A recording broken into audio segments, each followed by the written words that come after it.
Hi, I'm Jen Clarke and I'm a BCG Research and Extension Officer here, so I work on some of our research trials. So this is our Blackleg upper canopy infection trial in canola. We're out at Watchupga, and this season we're looking at 3 different canola varieties and how time of sowing and fungicide application will affect upper canopy infection severity and how ultimately that affects yield loss and the economics behind that. So in recent years we've seen more prevalence of upper canopy infection in canola, and that's sort of related to earlier sowing times and higher risk of infection.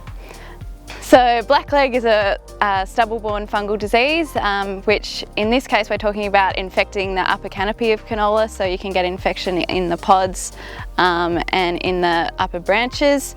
So that looks like lesions with small black dots in them. So at 2 different times of sowing in this trial. The first time of sowing was the 7th of April, and that was irrigated with dripper line, so 10 mils just to get it up. And then our second time of sowing was the 27th of April, and that came up on rainfall. When it comes to upper canopy infection, we know that fungicides do control blackleg upper canopy, but it's unclear when that fungicide application is going to result in a yield gain. So we're hoping to answer some of those questions around when fungicide application in this environment is going to be economic for farmers. So we've got 2 times of sowing here. Our first time of sowing simulating an early break like we saw last year in 2020.